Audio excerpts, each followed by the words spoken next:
Hello friends, good afternoon. दोस्तों, इस video में हम लोग यूपी पुलिस कांस्टेबल एग्जाम 2024 में पूछे जा सकने वाले मोस्ट इंपॉर्टेंट सिलेक्टेड प्रश्नों को सॉल्व करेंगे।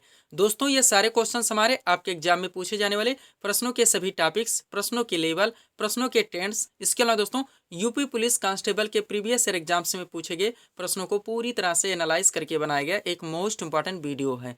तो दोस्तों, आप लोग इन्हें कॉन्सेंट्रेट होकर सॉल्व करें। क्वेश्चंस कम सॉल्व होने पर पुनः प्रश्नों का रिवीजन करें ताकि यूपी पुलिस कांस्टेबल के रिटन एग्जाम में आप लोग अच्छे से अच्छा स्कोर कर सकें। तो चलिए दोस्तों, ज़्यादा समय न लेते हुए हम लोग इन सभी मोस्ट इंपॉर्टेंट प्रश्नों को सॉल्व करना शुरू करते हैं। दोस्तों, क्वेश्चन नंबर 1 है हमारा, भारतीय संविधान में मूल अधिकारों का वर्णन संविधान के किस अनुच्छेद में है। मोस्ट इंपॉर्टेंट क्वेश्चन है दोस्तों, बिल्कुल आपके ट्रेंड में रहेगा। क्वेश्चन है हमारा, भारतीय संविधान में मूल अधिकारों का वर्णन संविधान के किस अनुच्छेद में है। करेक्ट आंसर होगा अनुच्छेद 12 से 35 तक। अब चलिए दोस्तों, मूल अधिकार से क्वेश्चन आया हुआ है, इसलिए मूल अधिकार से जितने भी क्वेश्चंस पूछे जाते हैं हम लोग पूरी तरह से एक साथ कवर कर लेंगे। आपकी दोस्तों जो प्रिपरेशन की स्ट्रेटजी होनी चाहिए, मैं बार बार बोलता हूं कि आप लोग सबसे पहले अपने पाठ्यक्रम क्वेश्चंस के जो ट्रेंड हैं, उनके लेवल हैं, इन सबको अच्छी तरह से समझ लीजिए। और आप कहीं से भी प्रिपरेशन कीजिए, ऑफलाइन कीजिए या फिर ऑनलाइन कीजिए। अगर दोस्तों आप पाठ्यक्रम समझे के बगैर आप तैयारी कर रहे हैं तो आप दिशाहीन चल रहे हैं। ऐसा नहीं कि किसी भी वीडियोस को आप लोग ओपन किए, उसके बाद 2 मिनट वहाँ से देख लिए, 3 मिनट वहाँ से देख लिए और उसको स्किप कर दिए। इससे इससे कुछ भी होने वाला नहीं है। आप उसी भीड़ में शामिल हैं जिसमें अधिकांश लोग शामिल रहते हैं। आप लोग जानते हैं, काफ़ी इंतजार के बाद में एक अच्छी खासी वैकेंसी दोस्तों ये पुलिस कांस्टेबल की आई है। अब इसको ऐसे ही हाथ से न जाने दे। इसीलिए दोस्तों आगे हम बात करेंगे। एक पीडीएफ हम यहाँ पे रेडी कर रहे हैं दोस्तों, जिसमें पूरी तरह से आपके पाठ्यक्रम के जितने भी टॉपिक्स बनते हैं सारे क्वेश्चंस को कवर करने का प्रयास किया जा रहा है। तो चलिए दोस्तों, मूल अधिकार के क्वेश्चंस को हम लोग सॉल्व किए हैं। अब यहाँ से जितने क्वेश्चंस बनते हैं एक साथ कवर करना शुरू करते हैं। ध्यान दीजिएगा दोस्तों, मोस्ट इम्पोर्टेंट फैक्ट है हमारा, भारतीय संविधान में मूल अधिकारों का वर्णन संविधान के अनुच्छेद 12 से 35 तक है, जो कि संविधान का भाग 3 है। सारे फैक्ट मोस्ट इंपॉर्टेंट हैं। अभी दिल्ली पुलिस कांस्टेबल का हाल ही में एग्जाम हुआ है, आप उठा के देख लीजिए, इसमें से ऐसा कोई भी फैक्ट नहीं जो कि पूछा नहीं गया और उस क्वेश्चंस का रिपीट नहीं वहां पे कराया गया।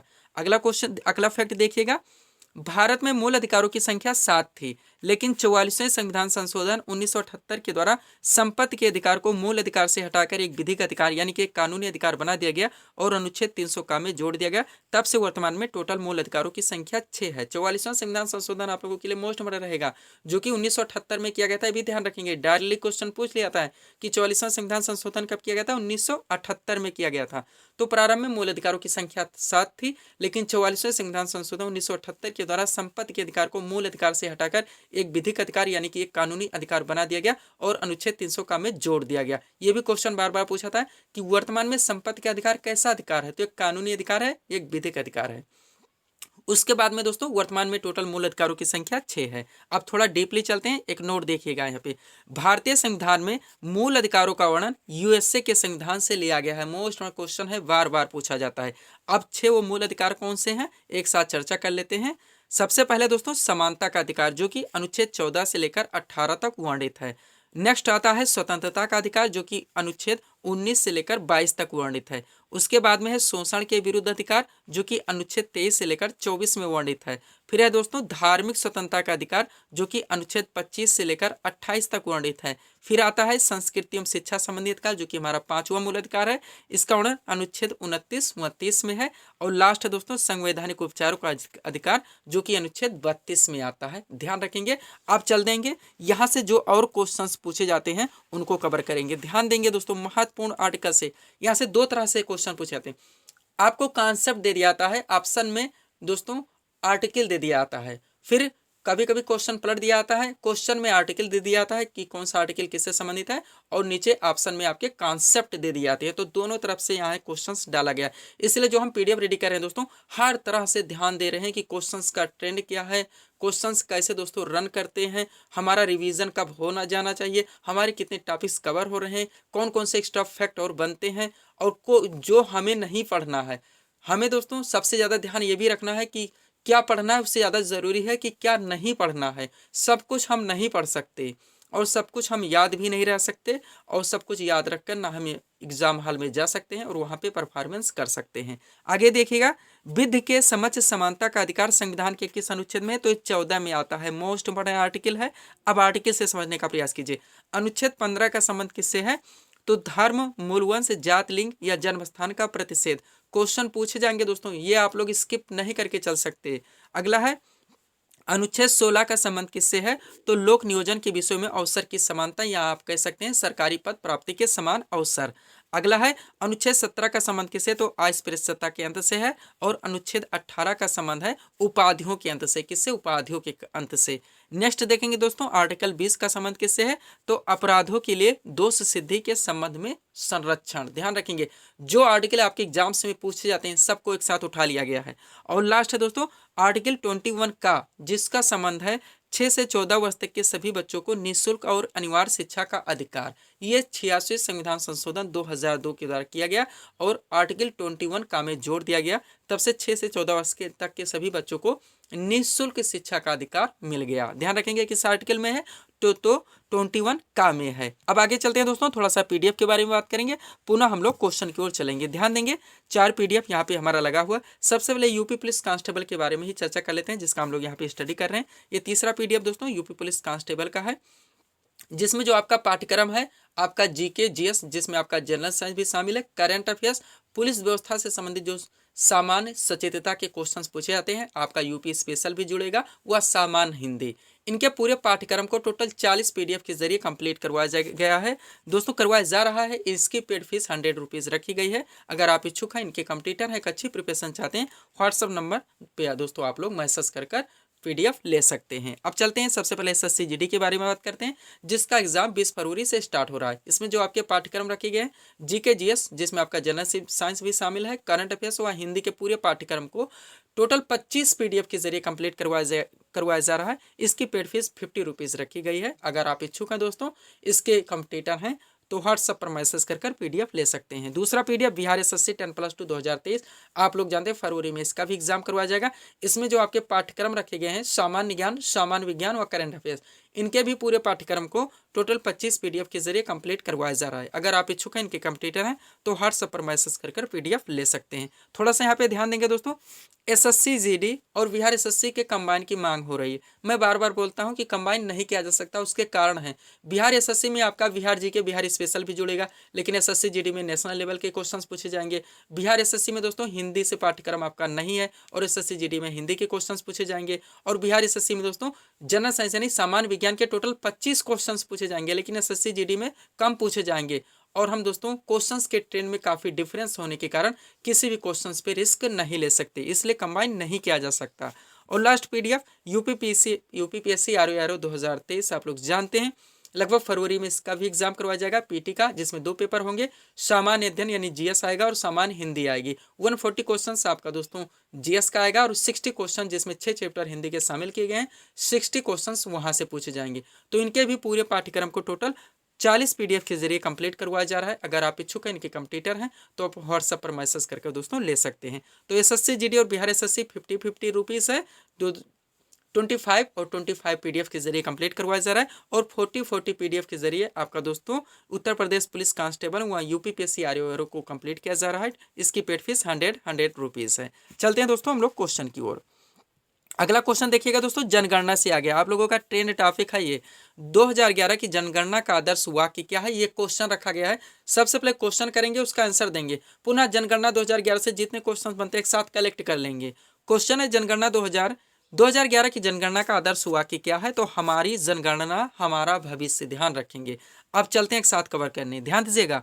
भारत में जनगणना की शुरुआत 1872 में लॉर्ड मेयो के कार्यकाल में हुई थी। ये होगा दोस्तों इसका स्टैटिक क्वेश्चन, वहीं से शुरू करेंगे और लास्ट तक हम लोग चलेंगे, ताकि कहीं से भी क्वेश्चंस को घुमा के भी पूछा जाए तो हमारे क्वेश्चन ना ही मिस हो और ना ही गलत हो। अगला है फैक्ट दोस्तों, भारत में नियमित जनगणना की शुरुआत 1881 में लॉर्ड रिपन के कार्यकाल में की गई थी।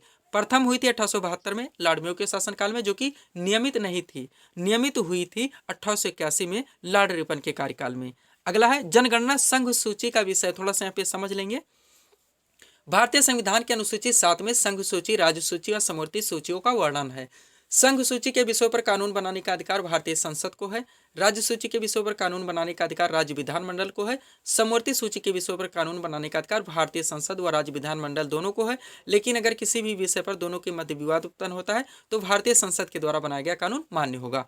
अब यहाँ पे लिखा हुआ जनगणना संघ सूची का विषय, इसका अर्थ ये हुआ कि इस पर भारतीय संसद के द्वारा कानून बनाया जाता है। एक पूछा था दोस्तों शिक्षा की सूची का विषय है, तो ये समवर्ती सूची का विषय, ध्यान रखेंगे। इसका अर्थ ये हुआ कि इस पर भारतीय संसद व राज्य विधानमंडल दोनों कानून बना सकते हैं, लेकिन अगर किसी भी विषय पर दोनों के मध्य विवाद उत्पन्न होता है तो भारतीय संसद के द्वारा बनाया गया कानून मान्य होगा। एक है आर्थिक नियोजन, ये किस सूची का विषय है, तो ये भी दोस्तों समवर्ती सूची का विषय है। एक मोस्ट इंपॉर्टेंट है आप लोगों के लिए, पुलिस व्यवस्था, जिसकी आप लोग तैयारी कर रहे हैं, सामान्य सचेतता में क्वेश्चंस पूछा जाना चाहिए। पुलिस व्यवस्था किस सूची का विषय है, तो ये राज्य सूची का विषय है। अब ध्यान देंगे, जनगणना संघ सूची का विषय है, जिसका वर्णन संविधान के अनुच्छेद 246 में है, 246 में इसका वर्णन है, ये भी ध्यान रखेंगे। आगे चलते हैं। 2011 की जनगणना भारत की 15वीं जनगणना और स्वतंत्र भारत की 7वीं जनगणना है, दोनों ध्यान रखेंगे। नेक्स्ट, 2011 की जनगणना के समय जनगणना आयुक्त कौन थे, तो डॉक्टर सी चंद्रमौली थे। और 2011 की जनगणना का आदर्श हुआ तो हमारी जनगणना हमारा भविष्य, हम लोग बात कर चुके हैं। आगे चलते हम लोग। अगला फैक्ट ध्यान दीजिएगा दोस्तों, जनगणना 2011 के अनुसार भारत में कुल कितने जिले हैं, तो 640 जिले, ध्यान रखेंगे। आगे चलते हैं। जनगणना 2011 के अनुसार भारत का सर्वाधिक जनसंख्या वाला जिला कौन सा है, तो थाने है, जो कि महाराष्ट्र में पड़ता है। और जनगणना 2011 के अनुसार भारत का न्यूनतम जनसंख्या वाला जिला तो दिबांग वैली है, जो कि आंध्र प्रदेश, जो कि अरुणाचल प्रदेश में पड़ता है, ध्यान रखेंगे।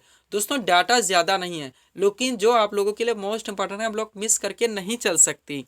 आगे चलेंगे हम लोग। जनगणना 2011 के अनुसार भारत का सर्वाधिक जनघनत्व वाला राज्य तो बिहार है, और जनगणना 2011 के अनुसार भारत का न्यूनतम जनघनत्व वाला राज्य तो अरुणाचल प्रदेश है। इसलिए एक साथ डालते हैं ताकि कंफ्यूजन क्रिएट ना हो, आप लोग सहजता से अपने क्वेश्चंस को याद रख सकें। रिवीजन जरूर कीजिएगा, या फिर दोस्तों अगर आप लोग PDF लेते हैं तो अंडरलाइन लगा के, हो सके दोस्तों प्रिंट आउट करा के अंडरलाइन लगा के अगर आप स्टडी करेंगे तो प्रिपरेशन आप लोगों की अच्छी खासी तैयार हो जाएगी। आगे चलते हैं। जनगणना 2011 के अनुसार भारत का जनसंख्या घनत्व कितना है, तो 382 व्यक्ति प्रति वर्ग किलोमीटर है, ये भी आप लोग ध्यान रखेंगे। अगला है, जनगणना 2011 के अनुसार भारत की साक्षरता दर तो 74.04% है, जिसमें पुरुष साक्षरता दर की बात की जाए तो 82.14% और महिला साक्षरता दर की बात की जाए तो 65.46% है, ध्यान रखेंगे। रिवीजन जरूर करेंगे। आगे चलते हम लोग। जनगणना 2011 के अनुसार भारत का सबसे साक्षर राज्य तो केरल है, आप लोग जानते होंगे। और जनगणना 2011 के अनुसार भारत का न्यूनतम साक्षर राज्य तो बिहार है। अब अगला एक इसमें आएगा दोस्तों, जिसमें जो क्वेश्चन छूट रहे हैं और केंद्र शासित प्रदेश के भी, उसके बाद यूपी स्पेशल के भी पूरी तरह से कवर करने हैं, कोई भी क्वेश्चन मिस नहीं होने देना है, तब आप लोगों की दोस्तों एक स्टैटिस्टिकल एक अच्छी प्रिपरेशन हो जाएगी। आगे चलते हैं। जनगणना 2011 के अनुसार भारत का सर्वाधिक लिंगानुपात वाला राज्य तो केरल है, और जनगणना 2011 के अनुसार भारत का न्यूनतम लिंगानुपात वाला राज्य वो हरियाणा है। नेक्स्ट देखते हैं। जनगणना 2011 के अनुसार भारत का सबसे कम जनसंख्या वाला राज्य तो सिक्किम है, और जनगणना 2011 के अनुसार भारत का सर्वाधिक जनसंख्या वाला राज्य तो उत्तर प्रदेश है, ध्यान रखेंगे। इतना डाटा यहाँ पे डाला गया है, और डाटा हम लोग नेक्स्ट वीडियोस में देखेंगे, सब कुछ एक साथ भार हो जाता है। आगे चलते हैं। अगला क्वेश्चन हमारा हिंदी से उठाया गया दोस्तों, ये क्वेश्चन सॉल्व करेंगे। पुनः इस टॉपिक से जितने मोस्ट इंपोर्टेंट बनते हैं एक साथ कलेक्ट कर लेंगे। क्वेश्चन पे ध्यान देंगे। कपोत का सही तद्भव शब्द होगा तो कबूतर होगा। ये सारे आपके सिलेबस में मेंशन किए गए हैं दोस्तों, वही टॉपिक से क्वेश्चंस बनाए जा रहे हैं। कपोत का सही तद्भव शब्द होगा तो कबूतर होगा। अब एक बात यहाँ पे ध्यान रखें दोस्तों, मैं बार बार बोलता हूँ, जब भी आप लोग हिंदी के क्वेश्चंस को सॉल्व करें, वर्तनी पर खास फोकस करें। एग्जाम में चारों ऑप्शन चेक करें, जो सबसे सटीक लगे उसको अपना आंसर चुने। समय के दबाव से सारे ऑप्शन चेक नहीं करते और अपने आंसर दे देते, लास्ट में पता चलता है दोस्तों हिंदी के ज़्यादातर क्वेश्चंस ऐसे ही गलत हो जाते हैं, और निगेटिव मार्किंग अलग से पड़ती ही है। अब ध्यान देंगे, कपोत का सही तद्भव शब्द होगा कबूतर होगा। एक तरफ तत्सम है, दूसरी तरफ तद्भव है, फिर तत्सम है, फिर तद्भव है। अब ध्यान देंगे, चलते हैं एक साथ सॉल्व करने। अगम का तद्भव क्या होगा, अगम होगा। अब यहाँ पे थोड़ा सा और ध्यान देंगे। अब इसको पलट दिया जाए, क्वेश्चन पलटते भी आ सकते हैं, तत्सम से तद्भव पूछा जा सकता है और तद्भव से तत्सम पूछा जा सकता है, तो दोनों तरफ से ध्यान रखेंगे। इसलिए मैं बोलता हूँ ये तो PDF लीजिए या फिर रिवीजन कीजिए, और थोड़ा सा यहाँ से देख ले, थोड़ा सा वहाँ से देख ले, कुछ भी होने वाला नहीं। जोड़ने का प्रयास कीजिए, एक अच्छी प्रिपरेशन कीजिए, या फिर पाठ्यक्रम को नोट डाउन कीजिए और देखिए किस दोस्तों कहाँ पे हमारे पाठ्यक्रम को अच्छी तरह से पढ़ाया जा रहा है उस पर जुड़ने का प्रयास कीजिए। तो अगमी का तद्भव अगम होगा, अमृत का तद्भव क्या होगा, अमी होगा। नेक्स्ट है अंधकार का तद्भव अंधेरा होगा, आम्र का तद्भव आम होगा, कुपुत्र का तद्भव कपूत होगा, उत्साह का तद्भव उछा होगा। आगे चलते हम लोग, हमारा यहाँ तक हो गया दोस्तों, कुपुत्र का कपूत होगा और उत्साह का उत्साह होगा। नेक्स्ट है अग्नि का आग होगा और नृत्य का क्या होगा, नाच होगा। अब नाच का तत्सम पूछा जाए तो नृत्य होगा, ये ध्यान रखेंगे। निद्रा का तद्भव नींद होगा, मृत्यु का तद्भव मौत होगा, कोकिल का तद्भव कोयल होगा और कृषक का तद्भव किसान होगा, घोटक का तद्भव घोड़ा होगा, कपाट का तद्भव किवाड़ होगा। अगला कर्पूर का तद्भव कपूर होगा और कदली का तद्भव केला होगा। आगे चलते हम लोग, कदली का क्या होगा तद्भव, केला होगा। आगे चलते हम लोग, कर्ण का तद्भव कान होगा, उत्थान का तद्भव उठान होगा, दंत का तद्भव दांत होगा, दुग्ध का तद्भव दूध होगा, कोकिल का तद्भव कोयल होगा, गृह का तद्भव घर होगा, कृषक का तद्भव किसान होगा, ताम्र का तद्भव तांबा होगा, रात्रि का तद्भव रात होगा और मस्तक का तद्भव माथा होगा। थोड़ा और है, उसके बाद हम लोग नेक्स्ट क्वेश्चन देखेंगे। अगला दोस्तों, भगनी का तद्भव बहन होगा और अन्न का तद्भव अनाज होगा, दध का तद्भव दही होगा और क्षेत्र का तद्भव खेत होगा। नेक्स्ट, घटिका का तद्भव घड़ी होगा, रक्षा सूत्र का तद्भव राखी होगा, मच्छिका का तद्भव मक्खी होगा, दीप का तद्भव दिया होगा, धूल का तद्भव धूल होगा और कर्म का तद्भव काम होगा। कर्म का क्या तद्भव होगा, काम होगा। अगला देखते हैं जो कि नेक्स्ट है, गिरे का तद्भव घर होगा और पृष्ठ का तद्भव पीठ होगा। ये मोस्ट शब्द चुन लिए गए दोस्तों, जहाँ पे हम लोग एक साथ कवर कर लिए हैं। अब चलते हैं नेक्स्ट क्वेश्चन की ओर, जो कि करंट अफेयर्स से लिया गया है। सबसे पहले क्वेश्चन करेंगे, उसका आंसर देंगे, पुनः करंट अफेयर्स के मोस्ट इंपोर्टेंट प्रश्नों को एक साथ कवर कर लेंगे। क्वेश्चन पे ध्यान दीजिएगा। हाल ही में मैक्सिको सिटी ग्रैंड प्री 2023 किसने जीती? करेक्ट आंसर होगा मैक्स वेरस्टेपाइन ने जीता है, ये ध्यान रखेंगे। अब मोस्ट ऑन सिलेक्टेड क्वेश्चंस रखे गए हैं, थोड़ा सा यहाँ पे टिक लगाने का प्रयास कीजिएगा ताकि क्वेश्चन सहजतापूर्वक याद हो सके। और इसी तरह हम लोग दोस्तों क्वेश्चंस को इसमें सेलेक्ट किए हैं। सबसे पहले है इंडियन ग्रैंड प्रिक्स 2023 किसने जीता? तो मार्को बेजेंची ने जीता। फिर है सिंगापुर ग्रैंड प्रिक्स 2023 किसने जीता? कार्लोस साइंज ने जीता। थोड़े से मॉडरेट लेवल के हैं लेकिन कवर करना दोस्तों आप लोगों के लिए जरूरी है। अब ध्यान देंगे, 4 पे ट्रिक लगाएंगे। Italian grand prix 2023, Dutch grand prix 2023, Belgium grand prix 2023 और ब्रिटिश ग्रैंड प्रिक्स 2023, ये चारों के चारों दोस्तों मैक्स वेरस्टेपेन ने जीता है। कैसे भी करें, ट्रिक लगाएं, रटें बार बार, क्वेश्चंस को मिस नहीं किया जा सकता, इसीलिए यहाँ पे दोस्तों टेबल में डाला गया है। अब चलते हैं करंट अफेयर्स के मोस्ट प्रश्नों को एक साथ सॉल्व करने, ध्यान दीजिएगा आप लोग। हाल ही में मिसेज यूनिवर्स इंडिया 2023 का ताज किसे पहनाया गया? तो माधुरी पटेल को। नेक्स्ट है हाल ही में जारी वैश्विक शांति सूचकांक 2023 में भारत का क्या स्थान रहा? तो 126वां स्थान। नेक्स्ट, हाल ही में जारी वर्ल्ड प्रेस फ्रीडम इंडेक्स 2023 में भारत को कौन सा स्थान मिला? तो 161वां स्थान। नेक्स्ट, हाल ही में 42वां एशियन शिखर सम्मेलन कहाँ प्रारंभ हुआ? इंडोनेशिया में हुआ। एशियन ASEAN, इसका फुल फॉर्म आप लोग कमेंट करके बताएंगे और कमेंट जरूर कीजिए, जोड़ने का प्रयास कीजिए। दोस्तों कमेंट करने से होता क्या है, इंपॉर्टेंट क्वेश्चंस पे कमेंट बोला जाता है। कमेंट करने के लिए आप क्वेश्चंस को याद करते हैं, याद नहीं होता तो सर्च करते हैं, सर्च करने के बाद में उसे कमेंट में डालते हैं। ऐसा करने से उस क्वेश्चन से आप लोग ज़्यादा से ज़्यादा दिनों तक प्रिपेयर रहते हैं। अगला क्वेश्चन है, हाल ही में अंतर्राष्ट्रीय बुकर पुरस्कार 2023 से किसे सम्मानित किया गया? जॉर्जी गोस्पोदिनो को। नेक्स्ट है, हाल ही में ब्रिक्स शिखर सम्मेलन 2023 का आयोजन कहाँ किया गया? जो दक्षिण अफ्रीका में किया गया, आप लोग जानते हैं। और नेक्स्ट कहाँ पे होगा, इसलिए एक साथ डाला गया है।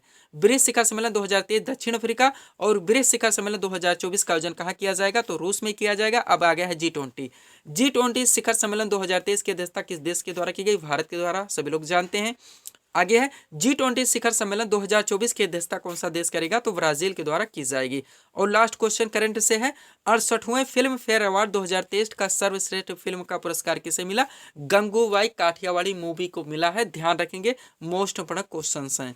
अब आगे चलते हैं, जीके जीएस के वो सारे क्वेश्चंस जो कि हर वनडे एग्जाम्स में रन करते रहते हैं दोस्तों, स्टैटिक जीके के रूप में, और कुछ क्वेश्चंस करंट रिलेटेड होके दोस्तों बैक से पूछे जाते हैं, उनको यहाँ पे कवर किया गया है। मोस्ट ऑफ क्वेश्चन है, आप लोग कॉन्सेंट्रेट होके सॉल्व कीजिएगा।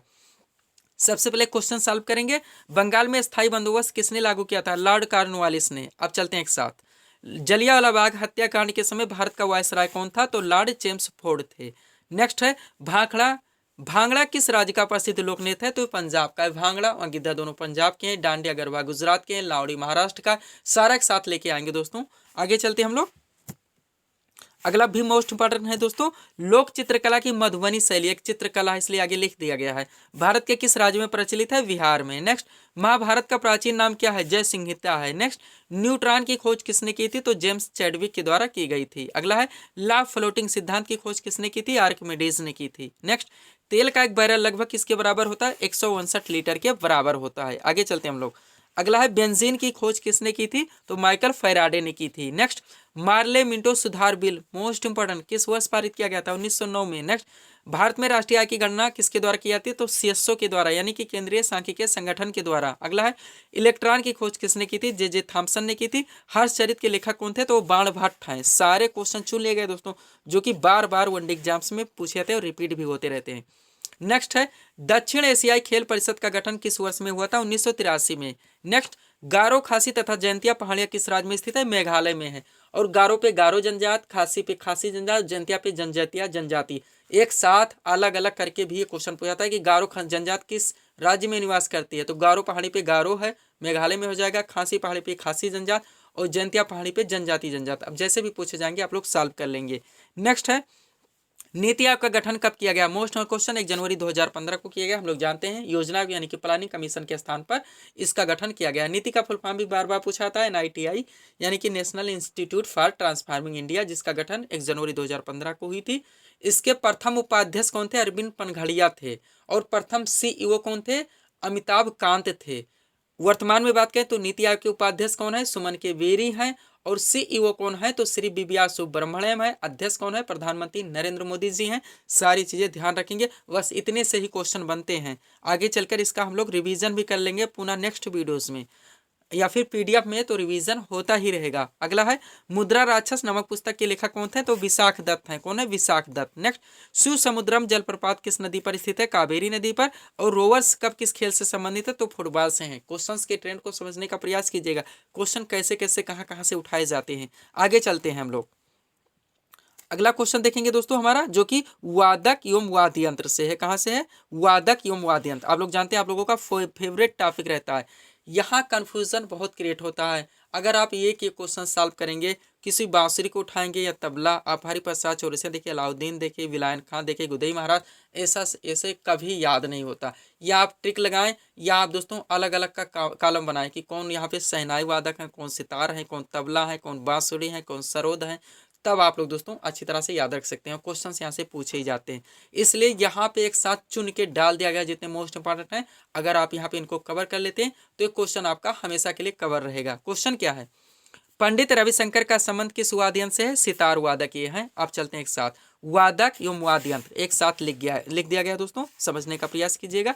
एक तरफ वादक है, दूसरी तरफ वाद्य यंत्र है। सबसे पहला शुरू करते हैं, पंडित रविशंकर, निखिल बनर्जी और विलायन खां, तीनों की तीनों मोस्ट इंपॉर्टेंट है, जो कि सितार वादक हैं। फिर है जाकिर हुसैन, अल्लाह रखा खां और गुदई महाराज, ये तीनों की तीनों तबला वादक हैं। हरिप्रसाद चौरसिया, पन्नालाल घोष और रोनू मजूमदार, तीनों की तीनों बांसुरी वादक हैं।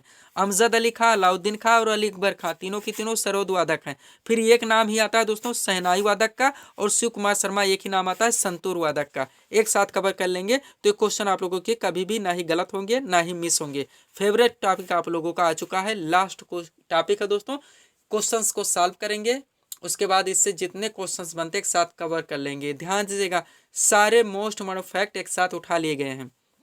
क्वेश्चन कहाँ से है? पंचवर्षीय योजना से है। क्वेश्चन क्या रखा गया? प्रथम पंचवर्षीय योजना किस मॉडल पर आधारित थी? तो हेराल्ड डोमर मॉडल पर। ये आपका क्वेश्चन है। अब चलिए एक साथ कवर करते हैं।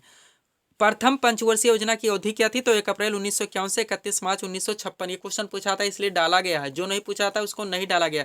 बहुत ज्यादा फैक्ट नहीं डालना है, लेकिन जो पूछा जाएगा उसको स्किप नहीं कर सकते। उसके बाद प्रथम पंचवर्षीय योजना का मुख्य उद्देश्य क्या है? कृषि विकास है। अब नोट देखिएगा, इस योजना काल के दौरान कई बड़ी सिंचाई परियोजना जैसे भाखड़ा नांगल परियोजना, दामोदर घाटी परियोजना, ब्यास परियोजना शुरू की गई। ये भी क्वेश्चन घुमा घुमा के पूछा था कि भाखड़ा नांगल परियोजना, दामोदर नदी घाटी परियोजना, ब्यास परियोजना किस पंचवर्षीय योजना के दौरान शुरू की गई थी। ये हो गया प्रथम पंचवर्षीय योजना से जो क्वेश्चंस बनते हैं। अब चलते हैं सेकंड यानी द्वितीय पंचवर्षीय योजना को देखते हैं। दूसरी पंचवर्षीय योजना की अवधि 1 अप्रैल 1956 से 31 मार्च 1961 हो गया। मॉडल की बात की जाए तो PC महालनोबिस मॉडल पर आधारित थी। इसका मुख्य उद्देश्य था औद्योगिक विकास। अब आगे देखेंगे नोट में, दूसरी पंचवर्षीय योजना के दौरान ही राउरकेला, भिलाई और दुर्गापुर में इस्पात कारखाने क्रमशः जर्मनी, रूस और ब्रिटेन के सहयोग से लगाए गए। यहाँ क्रमशः लिख दिया गया। इसका अर्थ आप लोग समझ गए होंगे। राउरकेला जर्मनी के सहयोग से, भिलाई रूस के सहयोग से और ब्रिटेन दोस्तों दुर्गापुर ब्रिटेन के सहयोग से लगाए गए थे इस्पात संयंत्र द्वितीय पंचवर्षीय योजना के दौरान। ये हो गया आपका द्वितीय पंचवर्षीय योजना। अब चलते हैं तृतीय पंचवर्षीय योजना से देखते हैं। 6 यहाँ पे लाए हैं दोस्तों, एक साथ नहीं लाए हैं। 6 एक साथ कवर करेंगे, 6 एक साथ कवर करेंगे। टोटल 12 पंचवर्षीय योजना है। 2 वीडियोस में कवर करेंगे, एक एक क्वेश्चन डाल के, तो 2 टॉपिक में हमारे क्लियर हो जाएंगे। क्वेश्चन अगला है दोस्तों, तीसरी पंचवर्षीय योजना से जो क्वेश्चन बनते हैं ध्यान दीजिएगा। किस पंचवर्षीय योजना के दौरान हरित क्रांति की शुरुआत हुई थी या शुरू की गई थी? तो तीसरी पंचवर्षीय योजना है। फिर है किस पंचवर्षीय योजना को सबसे असफल माना जाता है? तो भी तीसरी पंचवर्षीय योजना है। ये क्वेश्चन बनते हैं, अब आगे समझेंगे महत्वपूर्ण नोट में। तीसरी पंचवर्षीय योजना की असफलता के मुख्य कारण भारत चीन युद्ध जो कि 1962 में हुआ था। प्रिपेयर हो जाएंगे आप लोग पढ़ के इसको। भारत पाक युद्ध जो कि 1965 में हुआ था, जीके में भी ये पूछे जा सकते हैं। तथा भूतपूर्व सूखा जो कि 1966 में पड़ा था। तो सबसे असफल कौन सी योजना? तीसरी। और हरित क्रांति इसी के दौरान शुरू की गई थी। चौथी पंचवर्षीय योजना देख लीजिए। क्वेश्चन यहाँ से बनता है किस पंचवर्षीय योजना में 14 बैंकों का राष्ट्रीयकरण किया गया था? तो चौथी पंचवर्षीय योजना है। और किस पंचवर्षीय योजना में इसरो की स्थापना की गई थी? तो भी चौथी पंचवर्षीय योजना है। इसरो आप लोगों का क्वेश्चन बनेगा, बहुत सारे क्वेश्चन यहाँ से बन चुके हैं। जैसे इसरो का फुल फॉर्म सबसे पहले ISRO, Indian space research organisation, भारतीय अंतरिक्ष अनुसंधान संगठन, मुख्यालय बेंगलुरु में है। इसी के द्वारा 14 जुलाई 2023 को श्रीहरिकोटा 2:35 पर श्रीहरिकोटा आंध्र प्रदेश, सतीश धवन अंतरिक्ष केंद्र श्रीहरिकोटा आंध्र प्रदेश से चंद्रयान 3 लॉन्च किया गया था। किस रॉकेट से? LBM-3M4 से, जो कि 23 अगस्त 2023 को चंद्रमा के दक्षिणी ध्रुव पर सफलतापूर्वक लैंड हुआ। जिस स्थान पर लैंड हुआ उसका भी नाम रखा गया है शिव शक्ति बिंदु, ये भी ध्यान रखेंगे। उसके बाद में दोस्तों आदित्य L1 नामक एक सौर मिशन भी इसके द्वारा लॉन्च किया गया है। कई करंट अफेयर्स से भी क्वेश्चन यहाँ से और बनेंगे। एक क्वेश्चन लेकर आएंगे, पूरी तरह से हम लोग कवर कर लेंगे। आगे चलते हैं, 5वीं पंचवर्षीय योजना को देखते हैं।